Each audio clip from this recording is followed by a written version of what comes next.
go daddy just because we sent you and we know that you're here. Okay.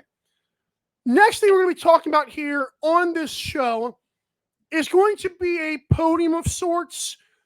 Because remember last year, without doing an awards, I talked about who was just the best player in lacrosse. Who was the LeBron of lacrosse? Who was the Patrick Mahomes of lacrosse?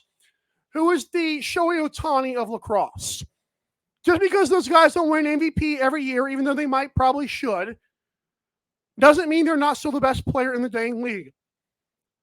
I know Buffalo fans have not liked me in recent weeks, but that's okay. I'm here for you.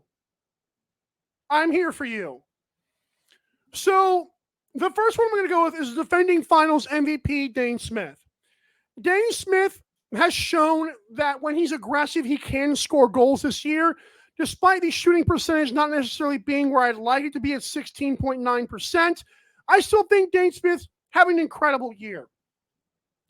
But the biggest thing for me with Dane Smith is the 91 loose balls and the 14 caused turnovers. I believe he is setting a precedent, as I've said before on the show, of forwards who can play both sides of the ball and who don't have to necessarily be offense, gotta leave, see you later, we'll see you in 30 seconds. No, he's providing an NBA aspect of this, which is really interesting because if you think about it, when I look at these players and when I look at like sports compared, again, I know lacrosse fans don't like this sometimes, but you've got like, let's say the NBA, very soft compared to other physical contact sports, and they play both sides of the ball. They play 40 minutes a game sometimes.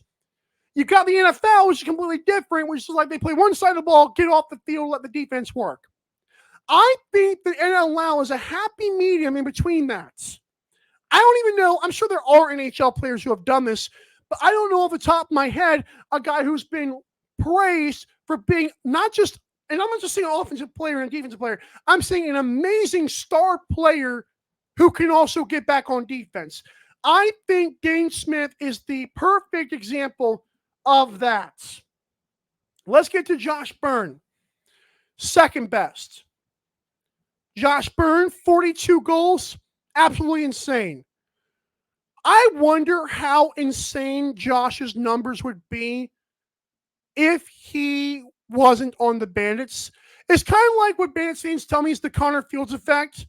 Well, he wasn't option one in Buffalo. Well, I don't know if them seeing what he does now would not convince them to do so. But I think Josh Byrne is showing if Dane goes down, Josh can do what Dane did last year, which was make the Bandits competitive even without a co-star. So the reason I have Dane above Josh is because, and I've said on the show, Josh might be more important sometimes. I think Dane has shown the ability to carry this team where I've not seen Josh do that yet. And then there's the loose ball king, the walking hat trick, the man, friend of the show, Connor Fields. Connor, 41 goals, 53 assists, 122 loose balls, and 7 caused turnovers of his own. The dude is absolutely looking fantastic.